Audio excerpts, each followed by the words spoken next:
Pueden tomar asiento, hermanos.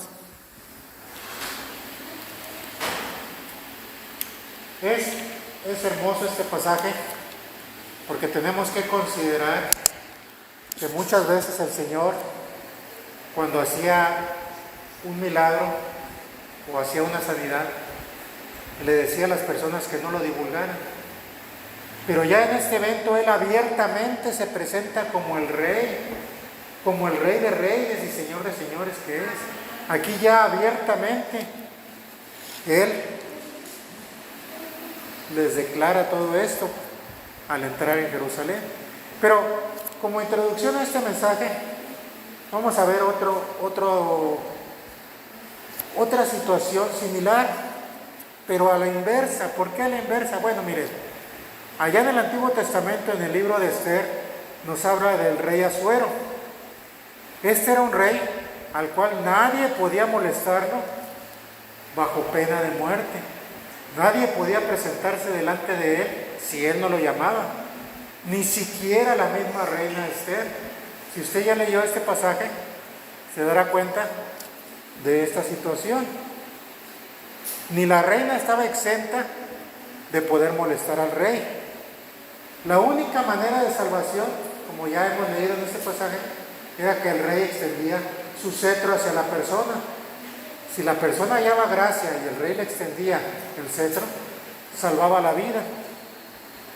La reina Esther se arriesgó a hacerlo, a molestar al rey después de 3 días de ayuno. Ella se preparó para lo que ella iba a enfrentar. Ella se preparó y se arriesgó a ir ante el rey sin haber sido llamada. Esta es la situación. Ella se presentó delante del rey porque de esa presentación delante del rey dependía su vida también y la de su pueblo. Así que ella se arriesgó.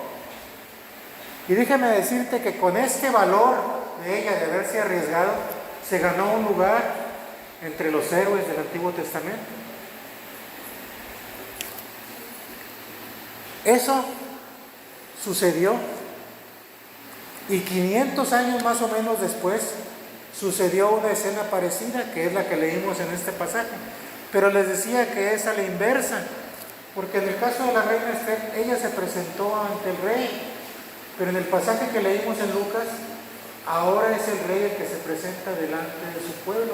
Y les decía que es algo hermoso, porque el Señor siempre había evitado, a muchos les decía que no lo divulgaran, pero ahora Él se presentaba abiertamente como el rey. Y déjame decirte que la reina Esther fue librada del peligro de morir, pero aquí la situación era la inversa, porque el rey a lo que venía se presentaba precisamente para enfrentar la muerte. Usted y yo sabemos que el Señor iba a ser crucificado. Entonces, la reina Esther fue usada para liberar a su pueblo de un peligro temporal, de un evento, de una vez. Pero nuestro Señor y Salvador Jesucristo fue presentado para liberar a su pueblo para siempre. Ese es el contraste y esa es la gran diferencia. Este Rey de Reyes iba a liberar a su pueblo para siempre. Jesús se presentaba abiertamente como el Rey. ¿Cómo respondería la gente? Ese era un interrogante que aquí mismo se disipa. Pero hay que entender una cosa, fíjese.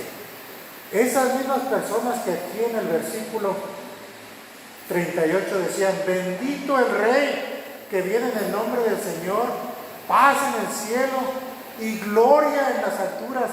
Estas mismas personas que alababan al Señor, unos cuantos días después, son los que gritaban: crucifícale, crucifícale.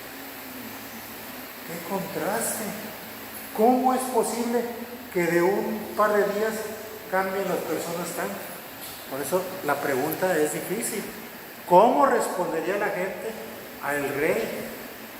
Y no solo ellos, la pregunta la debemos de empezar a ver en su dimensión hacia nosotros.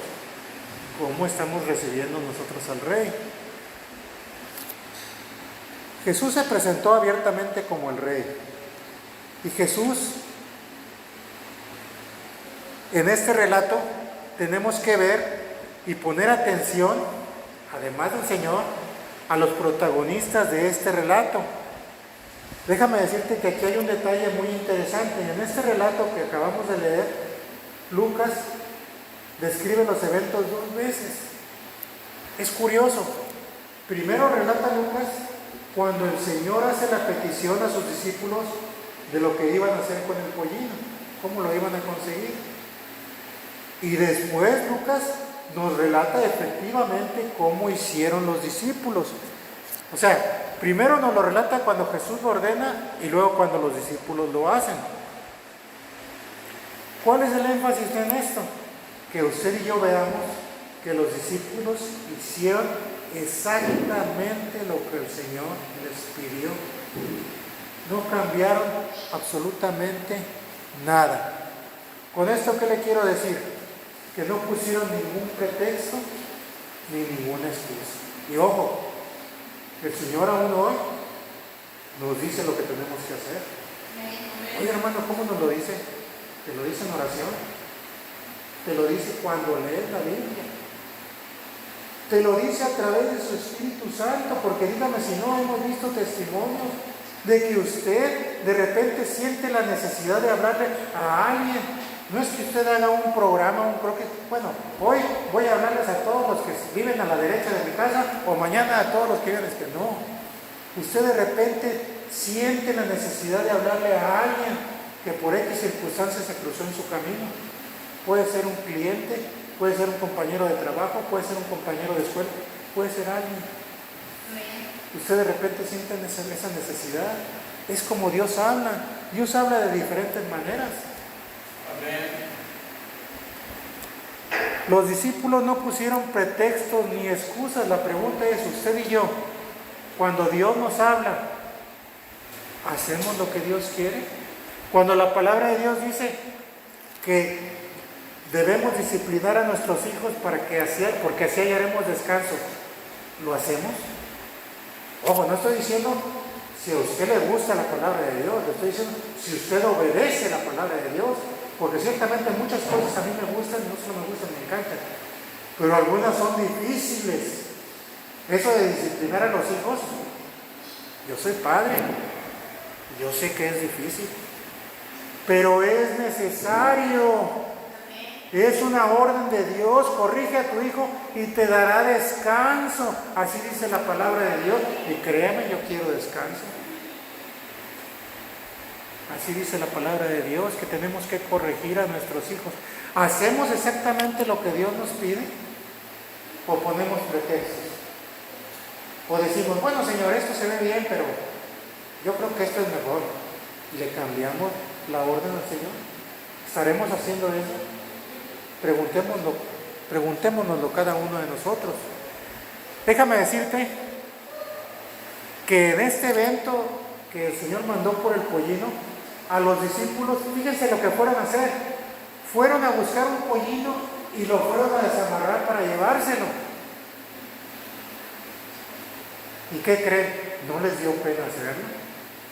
Por un momento pensé en esto y dije, caray, pues si yo fuera y me llevara algo de un lugar, sí me daría pena. A ellos no les dio pena y obedecieron. Y a veces lo que Dios nos manda nos da pena hacerlo o algún otro pretexto y nos retraemos de hacerlo. Debemos entender que lo que Dios manda se debe de acatar. Y una de las cosas que Dios manda es que le hablemos a los demás, y créanme, es cuestión de vida o muerte. Porque Dios nos va a demandar de esas personas a las que no les hablamos. Dios nos va a demandar su sangre, porque tuvimos oportunidad de hablarle. Por eso les digo, es algo hermoso servir al Señor. Pero es una gran responsabilidad. Es una gran responsabilidad y Dios nos va a pedir cuentas. Dios nos va a pedir cuentas de todo eso. A los discípulos no les dio pena porque un buen discípulo es obediente a su maestro. Un buen discípulo es obediente a su maestro. Hermano y hermana que me escuchas, tú y yo, ¿seremos buenos discípulos de Cristo? ¿Seremos buenos discípulos? ¿Estaremos obedeciendo o lo estaremos obedeciendo a medias? ¿Obedecemos a Dios como Dios manda o como nosotros queremos? Porque Dios nos manda a hacer las cosas. Dice, amarás al Señor con todo tu corazón y con toda tu mente y con toda tu alma. Lo obedecerás completamente, no en parte. Pero cuando empezamos a restringir el tiempo de servir al Señor para hacer otras cosas, ya no lo estamos sirviendo completamente a Él. No me malinterpreten. Claro que hay otras cosas que tenemos que hacer. Claro que tenemos que trabajar. Claro que tenemos que hacer. Pero eso no nos impide que llevemos en nuestra mente al Señor y que siempre estemos agradecidos y que en cada oportunidad que tengamos nos acordemos de orar al Señor. Si lo primero que usted hace cuando amanece es ponerse en las manos de Dios, hace bien. Y si lo último que usted hace en el día antes de dormir es darle gracias a Dios, hace mejor. Porque de esa manera Dios estará ocupando el primer lugar en su día y el último también. Estará ocupando todo su día.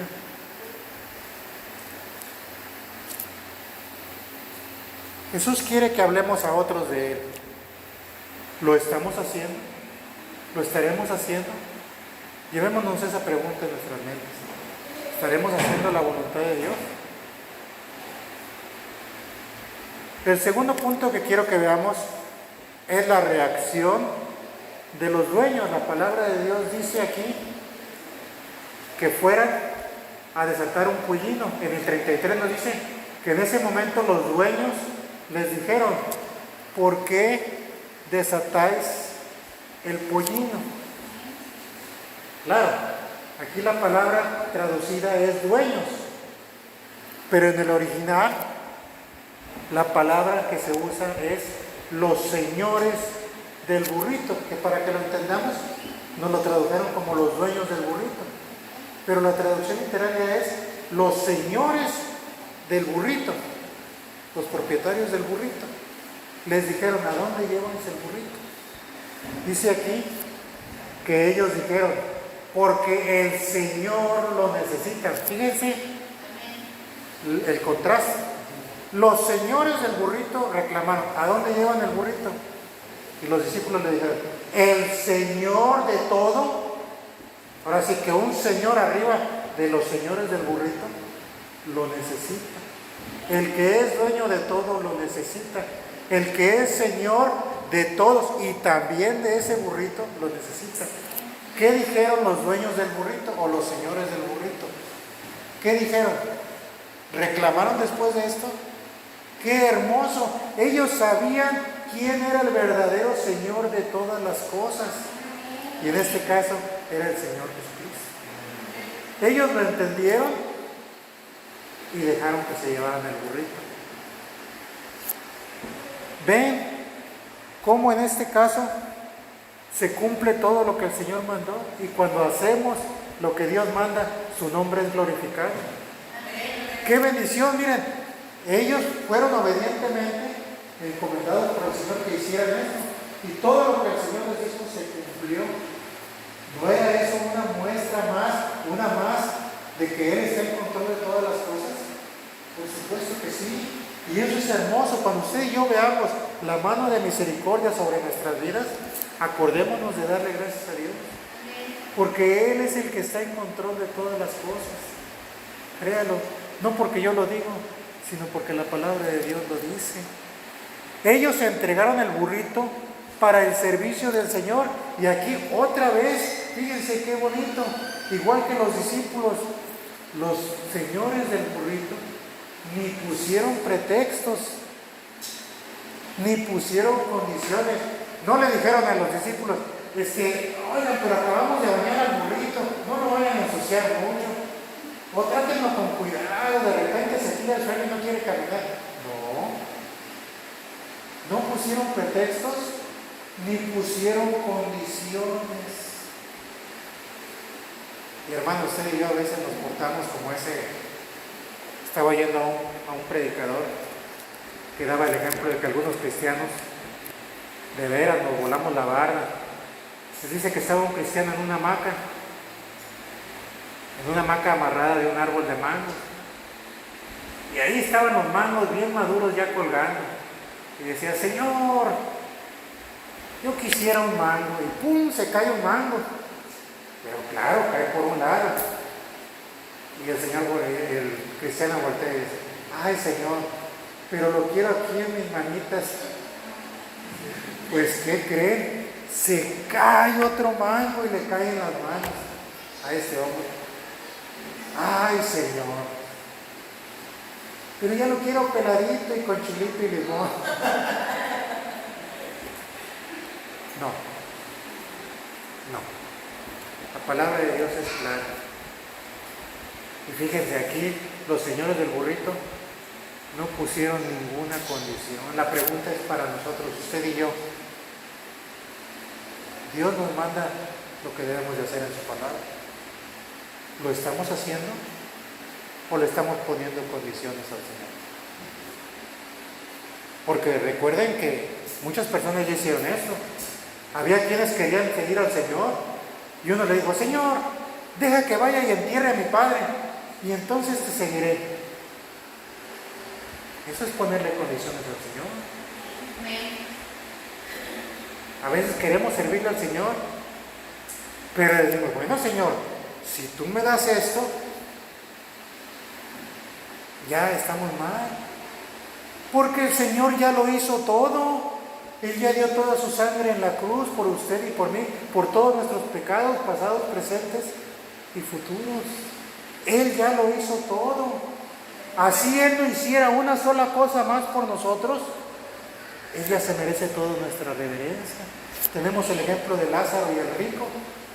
Dice que ahí estaba Lázaro a la puerta del rico, lleno de llagas, y ansiaba comer de las migajas de la mesa del rico. Dice que estaban los perros lamiéndole las llagas, y él ansiaba de las migajas. Y díganme, ¿se las dieron? No se las dieron.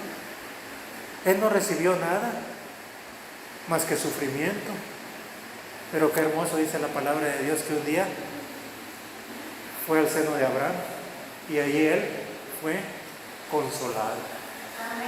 Porque tenía su confianza puesta en el suficiente y único Salvador, que es nuestro Señor. Y así usted y yo, así Dios no hiciera una sola cosa más por usted o por mí, Él ya se merece todo.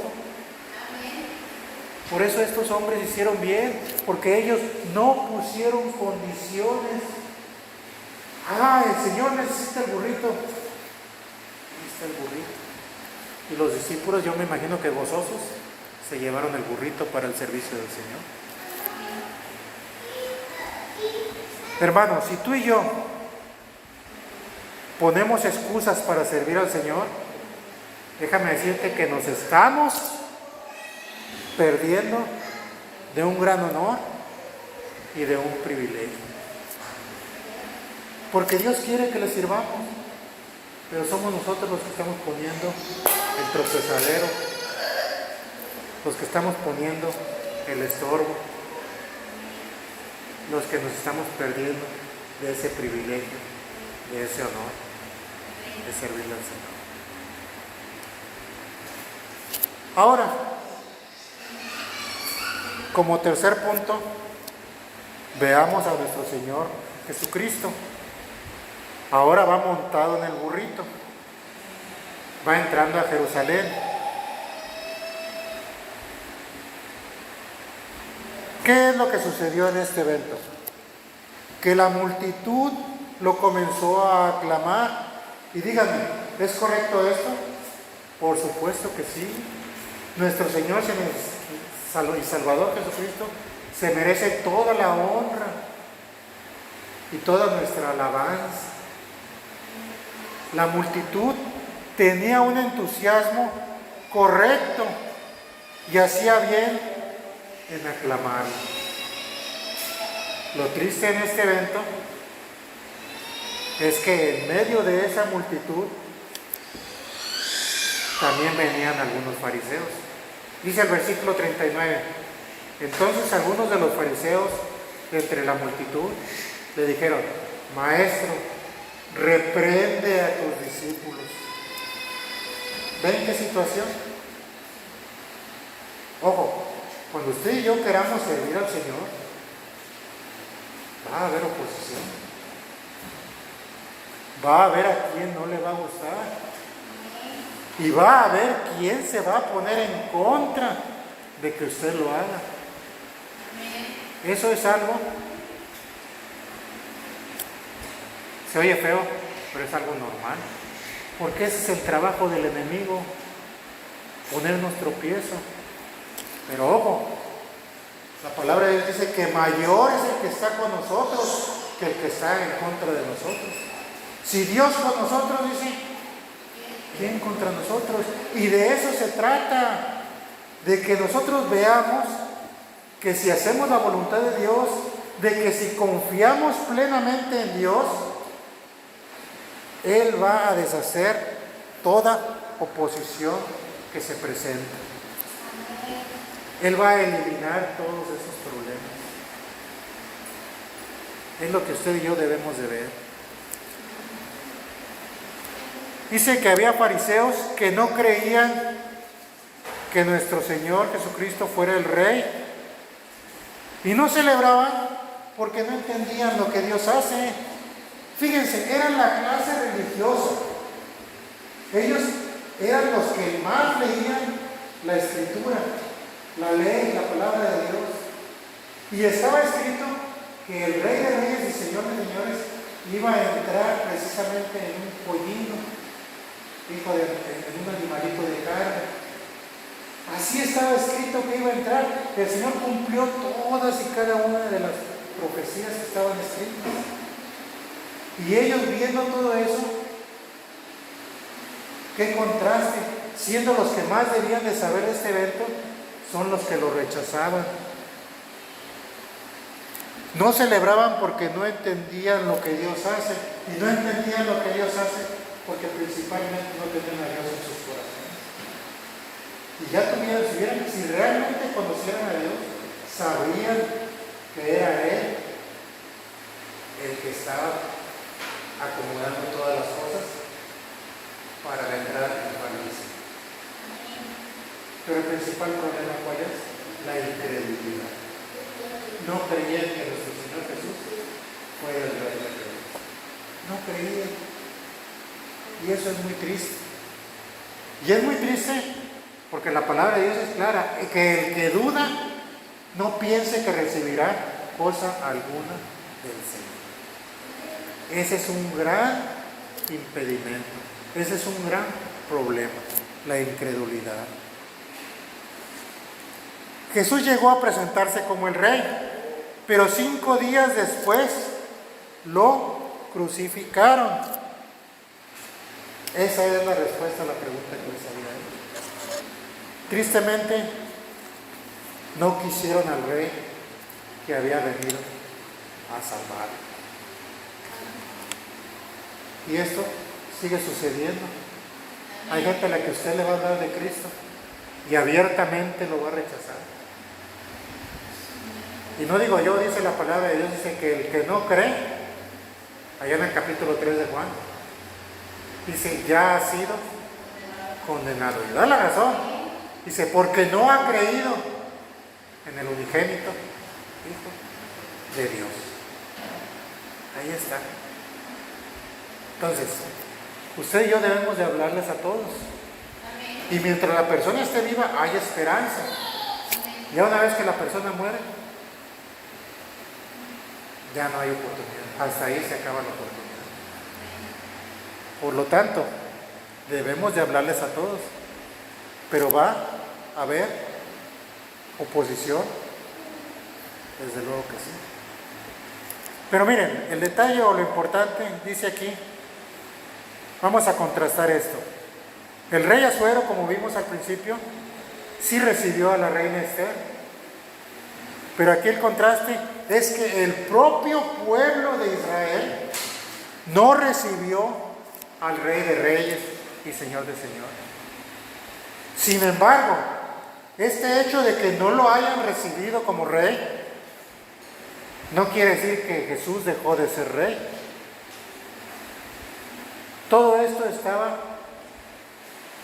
planeado. La crucifixión era parte del plan de Dios para la salvación del hombre. Al morir en la cruz, ¿qué fue lo que hizo nuestro Señor? Pagó el precio, pagó la deuda que usted y yo no podíamos pagar y nos compró el perdón para todos nosotros, para que usted y yo nos pudiéramos arrepentir y confiando en Él ser hechos hijos de Dios. Hermanos, déjame decirte que efectivamente el Señor murió en la cruz, pero 3 días después resucitó. Más aún, 40 días después subió al cielo. ¿Y ahora dónde está? A la diestra del Señor. ¿Y qué es lo que está haciendo? Intercediendo por nosotros. Él es el verdadero intercesor de cada uno de nosotros. Él es quien verdaderamente intercede ante el Padre por usted y por mí, por cada uno de nosotros. Ese es su trabajo. Eso es lo que Él está haciendo. Jesús es Rey de Reyes y Señor de Señores. Y aún el día de hoy, Él sigue presentándose ante nosotros. Cuando le hablamos a Cristo, a alguien de Cristo, estamos presentando al Señor. Él sigue presentándose el día de hoy. ¿Y por qué les hablamos a otros de Cristo? Porque un día el Señor volverá. Y si todavía estamos vivos para ese día, Él vendrá por nosotros. Y seremos arrebatados con Él. Un día el Señor volverá a esta tierra. Así que el día de hoy, tú y yo debemos de decidir cómo lo recibiremos. Si ya recibimos al Señor como nuestro Salvador, gloria a Dios. Pero si todavía no lo has recibido, es importante que lo recibas, porque el Rey ya viene, Cristo viene, y cada vez hay más señales de que el Señor ya viene. ¿Cómo nos encontrará? ¿Cómo lo habremos recibido? Si en ese día que el Señor estaba entrando en Jerusalén, estuviéramos nosotros ahí en esa escena, es bueno que pensemos a qué grupo nos iríamos a integrar. ¿Seríamos del grupo de los fariseos con los brazos cruzados y enojados porque la multitud aclamaba al Señor? ¿Seríamos de ese grupo? ¿O seríamos del grupo de la multitud que está alabando al Señor? ¿Qué dice la palabra de Dios? Que dice, bendito el que decían, bendito el Rey que viene en el nombre del Señor, paz en el cielo y gloria en las alturas. ¿Seríamos de ese grupo que alababa el nombre del Señor? ¿Cómo recibía el Rey? O más aún, ¿seremos como los discípulos, obedeciendo todas y cada una de sus palabras, haciendo las cosas exactamente como Él las mandó?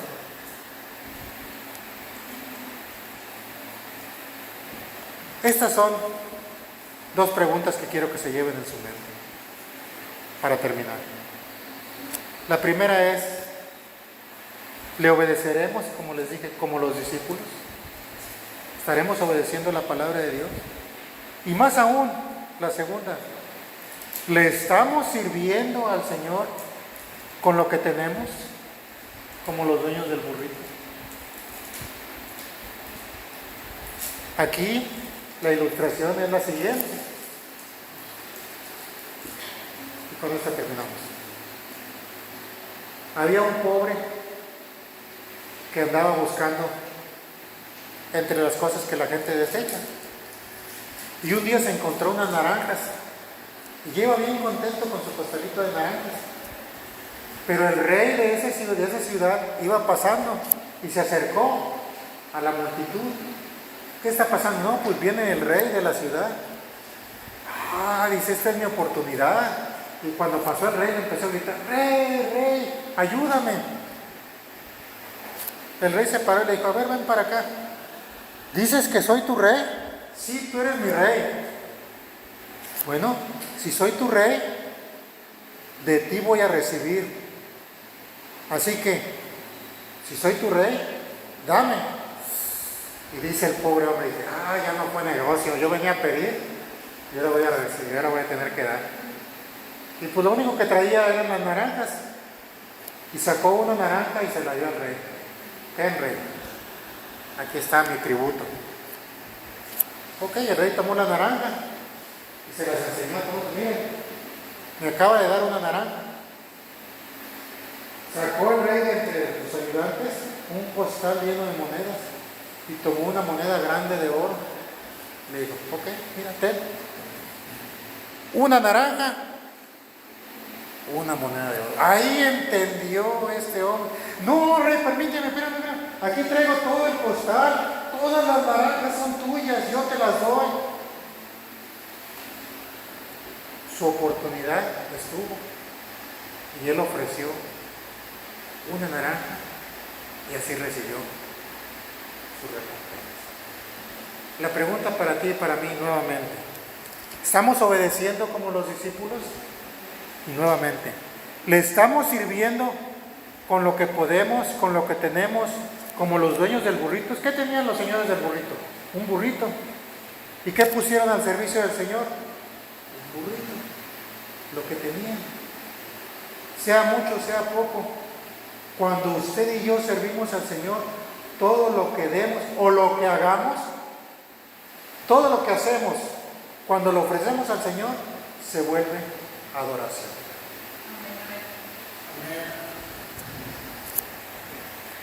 Entonces, para terminar, la pregunta son, ¿le obedecemos? ¿Le servimos? Porque déjame decirte que aunque empezamos con que el rey ya viene, déjame decirte que el rey ya está aquí. Dice que donde estén congregados 2 o 3, Él está en medio. Y aquí estamos más de 3. ¿Usted cree que el Señor, que el Rey de Reyes y Señor de Señores está aquí? Si usted lo cree, hace bien.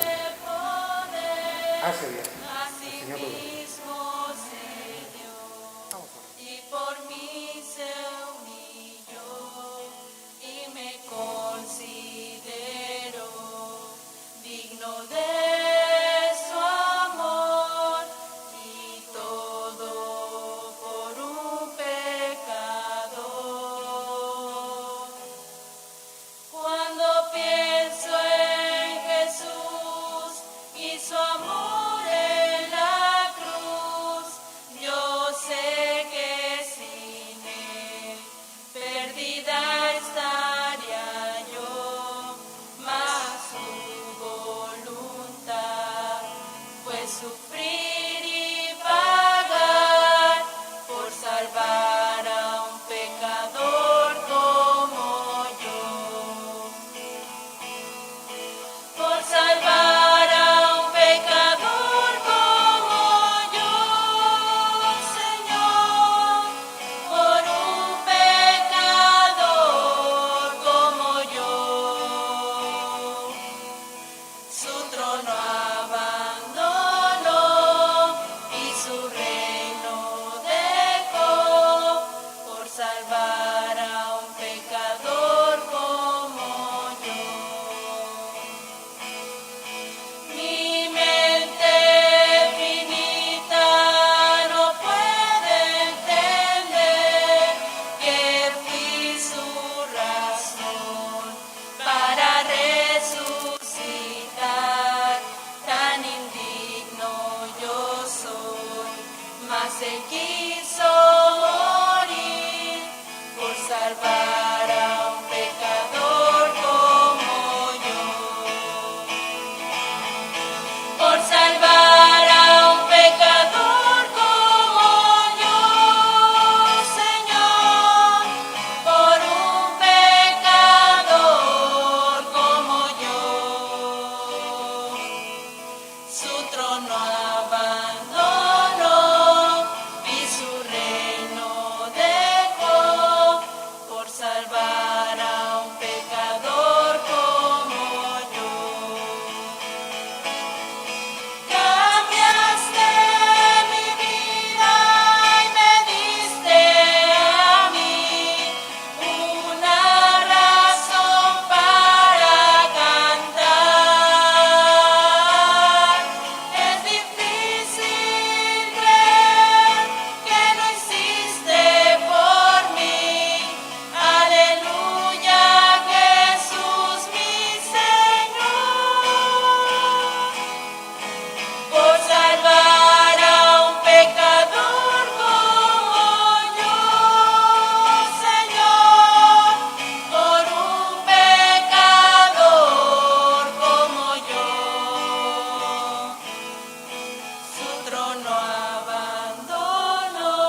la época de huracanes. Aquí en toda la costa del Golfo tenemos, por cierto, que va a haber ciclones. La pregunta es, ¿cómo se prepara la gente para los desastres naturales? Bueno, nosotros tenemos la costumbre, vemos que cuando viene un meteoro, la gente empieza a tapar las ventanas con madera, a poner los vidrios con cinta, a guardar agua potable, a hacer muchas cosas. Esa es la manera en la que la gente ha enfrentado ese tipo de desastres. Pero más al norte hay desastres peores. Más al norte hay lo que llaman los tornados, que son capaces de arrancar casas completas. Entonces, ¿qué es lo que hace la gente para protegerse en esos lugares? Bueno, cavan en la tierra y hacen una especie de sótano abajo de la casa. Antes de construir la casa, hacen un sótano completamente sellado y lo llaman un cuarto de seguridad. A la hora de que viene un tornado, todos corren a esconderse ahí, porque aunque el tornado se lleve la casa, el cuarto queda ahí resguardado. Bueno, a manera de semejante, yo quisiera preguntarle a usted en esta tarde, ¿cuál es su cuarto seguro a la hora de un desaguisado, a la hora de un problema, a la hora de un desastre? Más claro, ¿a dónde te resguardas, hermano, cuando vienen los problemas? En medio de los problemas, ¿a quién vas a correr? Déjame decirte que cualquier cuarto seguro que tú me puedas nombrar materialmente hablando, conlleva un riesgo de colapsar. Tristemente, en esos lugares donde hacen los cuartos de seguridad, no siempre no son infalibles y algunas veces han fallado con su desgracia personal. Cualquier cuarto seguro conlleva riesgo de colapsar. Déjame decirte esta tarde que el único refugio que es verdaderamente infalible es Dios. No hay vuelta de hoja. Dice aquí el Salmo 46:1, Dios es nuestro amparo y fortaleza. ¿Qué mejor fortaleza que Dios mismo? Nuestro pronto auxilio en las tribulaciones. Tristemente, allá en el mundo, la gente confía en otras cosas. Puedo nombrar en esta tarde que la gente confía en su dinero. Tiene la idea de que el dinero lo puede resguardar de muchas catástrofes. Tiene una confianza exacerbada en el dinero. Otros confían en el gobierno. Saben que cuando viene un desastre, ya están esperando que venga el gobierno a ayudarlos. Otros confían en imágenes, en ídolos y en amuletos. Y es una pena, pero una realidad aún en nuestro México.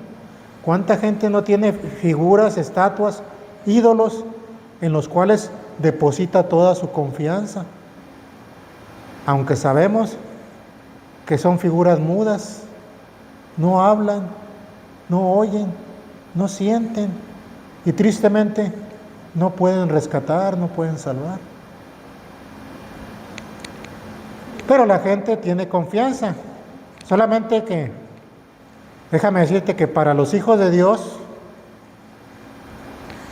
que los verdaderos hijos de Dios, ponemos toda nuestra confianza en Dios.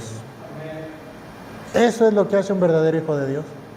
Pone su confianza completa, plenamente en Dios y solo en Dios.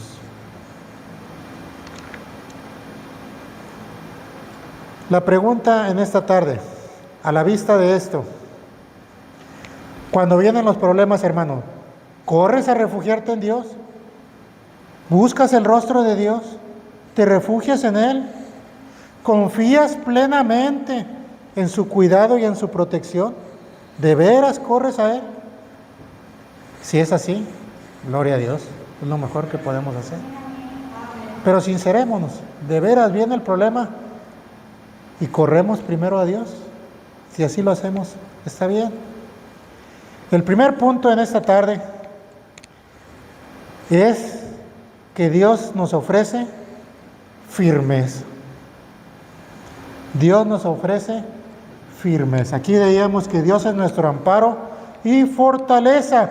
Dios te está llamando a que confíes en Él, diciéndote que en Él hay fortaleza y que en Él vas a hallar firmeza. Dice los versículos 2 y 3, por tanto, no temeremos aunque la tierra sea removida y se traspasen los montes al corazón del mar, aunque bramen y se turben sus aguas y tiemblen los montes a causa de su braveza. Oiga, ¿usted ha estado en un terremoto? Es algo terrible. ¿Ha estado en un terremoto en medio del mar? Yo sí. Y es algo espantoso. Aunque bramen y se turben sus aguas, dice aquí, y tiemblen los montes a causa de su braveza. Todo esto no nos debe de amedrentar a nosotros, porque podemos correr a Dios mismo. En Él será nuestra fortaleza. Nuestro Señor y Salvador Jesucristo nos anticipó que habría desastres naturales, y no solo eso, que habría guerras y rumores de guerras. Así que no solo hay problemas con los desastres naturales, el hombre mismo crea problemas con guerras y rumores de guerra. Pero esto no nos debe de inquietar a usted y a mí como hijos de Dios. Al contrario, todo esto que es, son avisos de que el reino de Dios está próximo. Esos son avisos de que el reino de Dios se aproxima. Téngalo por cierto. Y déjeme contarle la siguiente ilustración.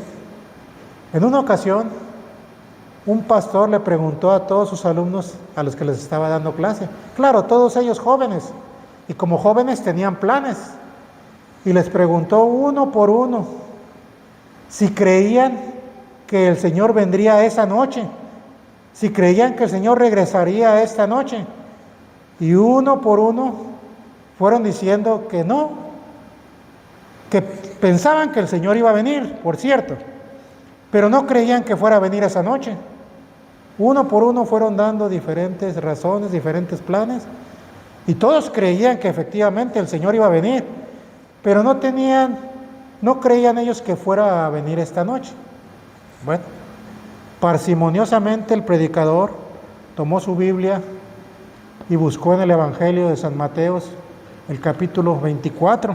Si usted lo quiere marcar, hace bien, porque fíjese nada más lo que dice la palabra de Dios en Mateo 24, 44. Fíjense bien, les preguntó a cada uno si creían que el Señor vendría esa noche, y cada uno dijo que no. Dice en el capítulo 24, versículo 44, por tanto, también vosotros estad preparados, porque el Hijo del Hombre vendrá, dice, a la hora que no pensáis. ¿Qué nos está diciendo esto? Fíjense, todos los alumnos habían dicho que no creían que el Señor fuera a venir esa noche. Ahí se cumple. Bien pudo el Señor haber regresado esa noche, porque dice bien claro en su palabra, en el momento en el que no pensáis. Y si esa es la palabra de Dios, nosotros debemos de estar advertidos que puede ser en cualquier momento. Ya Cristo viene, señales hay. El Señor puede venir esta noche, y si usted piensa que no, lo único que está haciendo es confirmarlo. Él puede venir esta noche. Todos estos desastres naturales, todas las guerras y los rumores de guerra, simplemente son avisos de que el reino de Dios se aproxima. Cuando la situación se torna difícil, créeme, es que Dios te está llamando a que confíes en Él. Por eso hay salmos tan preciosos como este, que nos animan a resguardarnos en Él. Porque dice aquí que Él es nuestro pronto auxilio en las tribulaciones. Por eso, aunque la situación se ponga difícil, el Señor en su palabra nos anima a confiar en Él. Y como su Espíritu Santo mora en nosotros, nos va a animar a que pongamos nuestra confianza en Dios. Cuando tú y yo veamos que todo nuestro alrededor se desmorona, que haya desastres, que haya problemas, Dios a través de su Santo Espíritu te va a animar a que deposites toda tu confianza en Él, a que no te desanimes, a que aprendas que en Dios hay firmeza y que aunque el mundo se desmorone, en Él podemos hallar seguridad. Como leímos, no temeremos, dice en el versículo 2, aunque la tierra sea removida. Aunque alrededor nuestro todo se desmorone, podemos confiar en Dios. Él es nuestro amparo, nuestra fortaleza. La segunda cosa en esta tarde que podemos ver es que Dios es proveedor. Los versículos 4 y 5 son unos versículos interesantes por una razón. Dice la palabra de Dios en el versículo 4, del río sus corrientes alegran la ciudad de Dios, el santuario de las moradas del Altísimo. Dios está en medio de ella, no será conmovida.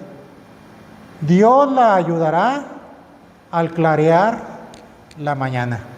Fíjese qué curiosos versículos.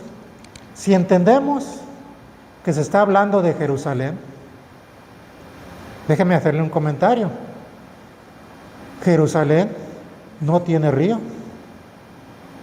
Normalmente las ciudades, y más las capitales, se construían en la ribera de un río, o de dos, para obtener agua en abundancia.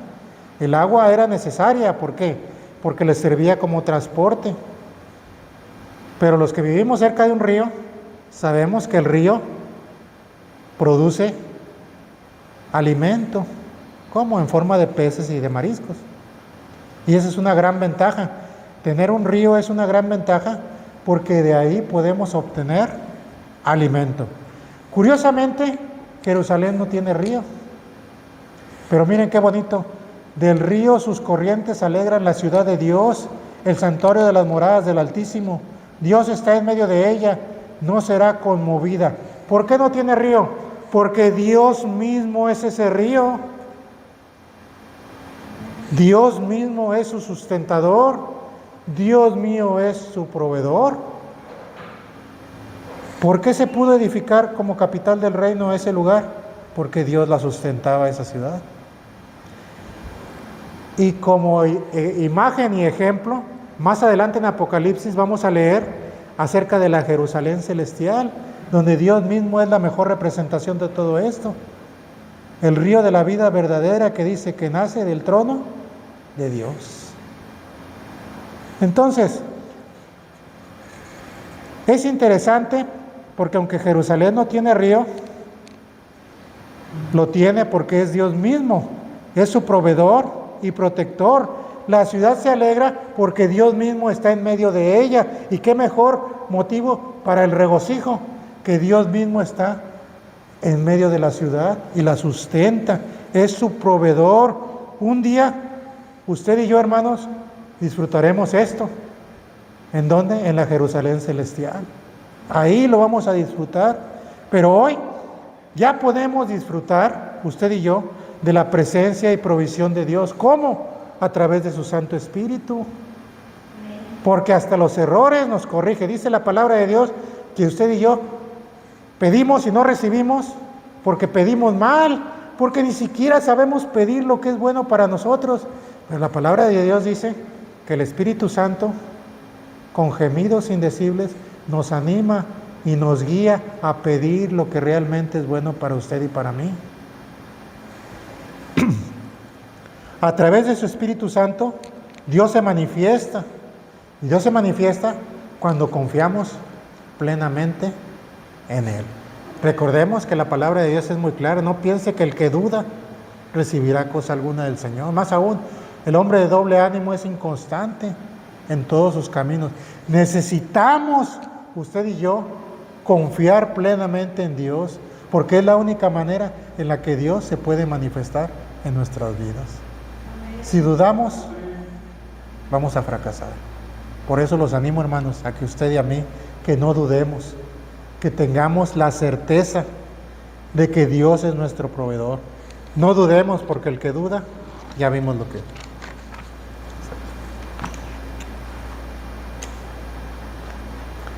Hermano, yo no sé si te encuentras en medio de alguna dificultad. Yo no sé si estás en medio de una prueba. Yo no sé, Dios lo sabe, pero yo no lo sé. Yo no sé si esas pruebas son más duras que espinos que se clavan en la piel. O si estás en una dificultad tan oscura como la negrura de la noche. Pero déjame decirte que sea cual sea tu situación problemática, Dios se declara como tu proveedor. Dios se declara como quien puede sacarte de ese problema, de esa situación. Él puede si es su voluntad, porque su propósito no va a fracasar. Déjame decirte que Él no solo ha previsto cada una de tus necesidades, sino que ha previsto lo más importante. Antes que tus necesidades y las mías, ¿qué es lo más importante? Nuestra salvación. Y Dios ya preparó la manera. Dios ya lo hizo todo. Dios ya mandó a su Hijo a morir en la cruz del Calvario por todos nuestros pecados pasados, presentes y futuros. Él ya lo hizo todo. Ya preparó para nuestra salvación, como les decía. Y si hoy en adelante no hiciera una sola cosa más por nosotros, ya es suficiente. Ya se merece toda nuestra alabanza y toda nuestra confianza, porque ya nos ha provisto de la salvación. Pero Él es mayor aún, Él quiere ser nuestro proveedor, pero nos pide que confiemos en Él. Él ya envió a su Hijo, quien pagó la deuda que no podíamos pagar. Confiando en Él, podemos recibir su perdón. Dios te llama a ti y a mí, hermano, a que confiemos en Él, pase lo que pase. Y cuando digo pase lo que pase, es porque Dios está trabajando y Dios está obrando. Pero mira, leamos más adelante los versículos 8 al 10. Dice: venid, ved las obras de Jehová, que ha puesto asolamientos en la tierra, que hace cesar las guerras hasta los fines de la tierra, que quiebra el arco, corta la lanza y quema los carros en el fuego. Estad quietos y conoced que yo soy Dios. Mira hermano, como si no fuera suficiente con los problemas que tenemos, si tú prendes el radio, prendes la televisión o agarras un periódico, todo lo que vas a leer, o me atrevo a decir que más de la mitad de las cosas que vas a leer, son puros problemas, conflictos y cosas desagradables. En síntesis, malas noticias y problemas. El mundo en realidad lo que está haciendo es bombardearte con malas noticias para desanimarte. Sí, ciertamente pasan algunos eventos desagradables, pero vamos a la Escritura. ¿Qué dice la palabra de Dios? Dice: venid y ved las obras de Jehová. Dios está en control de todas las cosas y Dios está trabajando. Él está creando algo mejor. Él está creando algo mejor. Pero el mundo te quiere desanimar, te quiere decir que todo va de mal en peor. Pero déjame decirte que el Señor está creando algo mejor. Lo que pasa es que tú y yo tenemos que aprender a mirar con sabiduría las cosas, no como el mundo las mira. Es como el vaso medio vacío y medio lleno. Los que nada más ven lo malo dicen luego, está medio vacío. Pero los que tienen confianza en las cosas que está haciendo el Señor, decimos, está medio lleno. Todo depende de cómo veamos la situación. Debemos de aprender a mirar con sabiduría, porque para el mundo todo está mal, todo es inquietante y todo es problemático, pero Dios nos invita a ti y a mí a que miremos con sabiduría lo que Él está obrando. Nada más un ejemplo. Ciertamente hay una estadística y cada día se venden más Biblias. Si esto fuera de mal en peor, déjame decirte que hay una estadística buena. Hay más gente leyendo la palabra de Dios. Y eso no puede ser malo. Tiene que ser bueno.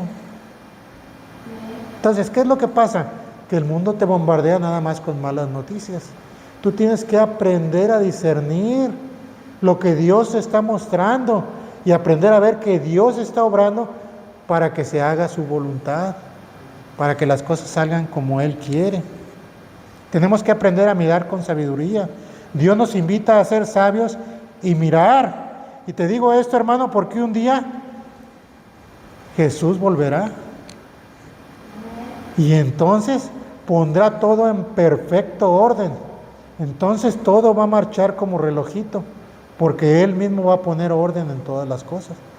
Mientras tanto, ciertamente hay unos eventos desagradables, pero sabemos que Dios está en control de todas las cosas, y nada de esto sucedería si todos aprendiéramos a poner nuestra confianza en Él, a aprender que Él es nuestro amparo y nuestra fortaleza.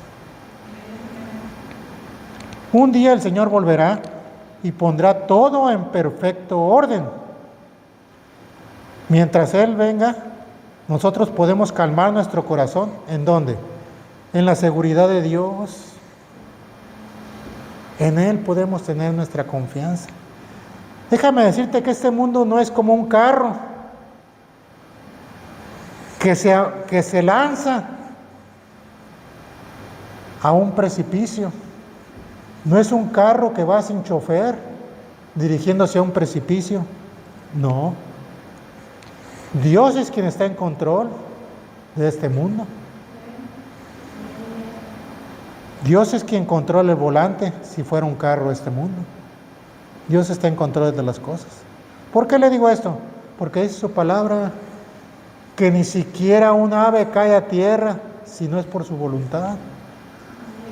Y en respecto a nosotros, hasta cada uno de nuestros cabellos están contados. Y el Señor dijo, ¿a poco no valéis más vosotros que muchos pajarillos? Por supuesto que sí. Y nos conoce tan íntimamente que tiene contados nuestros cabellos. Oiga, qué cosa tan hermosa. Dios es quien está en control. Por eso, aquí en el versículo 10 nos dice, estad quietos y conoced que yo soy Dios. Seré exaltado entre las naciones, enaltecido seré en la tierra. A fin de cuentas, el Señor será exaltado entre las naciones y enaltecido será en la tierra. Por más que el mundo quiera confiar en sus cuestiones de poder material, a fin de cuentas, Dios será exaltado y será enaltecido. Y Dios nos llama a estar quietos y reconocerle. Entonces, hermano, usted y yo no debemos de comportarnos como el mundo. El mundo, en cuanto vienen los problemas, corre de un lado para otro y, como dicen, les da ansiedad. No hallan. El ansia los hace correr de aquí para allá. Pero usted y yo, como hijos de Dios, podemos estar tranquilos, podemos estar en paz, porque sabemos que a fin de cuentas, vengan los problemas que vengan, Dios mismo será exaltado y Dios mismo será enaltecido. Él será exaltado, Él será adorado. El colofón en esta tarde y en este mensaje es el versículo 11. Un hermoso versículo. Dice, Jehová de los ejércitos está con nosotros. Nuestro refugio es el Dios de Jacob. Hermano y hermana que me escuches. Tú y yo, ¿podemos decir esto? ¿Podemos decir que Jehová está con nosotros, que es nuestro refugio, que el Dios de Jacob es nuestro refugio? Si es así, hacemos bien. porque de eso se trata este salmo. ¿Cómo comenzamos? Diciendo: Dios es nuestro amparo y fortaleza, nuestro pronto auxilio en las tribulaciones. Claro que va a ser nuestro pronto auxilio, porque Él ya está con nosotros, y porque Él es nuestro refugio, Él será nuestro amparo y nuestra fortaleza. Entonces, en esta tarde, ¿qué aprendimos? Primero, que Dios está con nosotros, pase lo que pase. Así se desmorona el mundo alrededor nuestro, Él está con nosotros, pase lo que pase. Como segundo punto, que Dios mismo es nuestro proveedor. Dios mismo es nuestro proveedor. Y tercero, que Dios no está pasivo. Dios está trabajando. ¿Y qué está haciendo? Está creando un mundo mejor. Porque a fin de cuentas Él será exaltado, Él será enaltecido. Hermano y hermana, para concluir, y la pregunta para concluir. La enseñanza en esta tarde es la siguiente: cuando vengan los problemas, ¿vas a correr igual que el mundo de aquí para allá a esconderte? ¿Vas a correr para todos lados en ansiedad? ¿O vas a refugiarte en el Señor? Porque el Señor te dice que puedes descansar en Él. Entonces la pregunta para terminar es: ¿de veras has puesto tu confianza en Él? ¿Confías en Él? ¿Estás cierto que Él es estas tres cosas en tu vida? Si es así, Dios te bendiga. Haz el bien. Oremos, hermanos.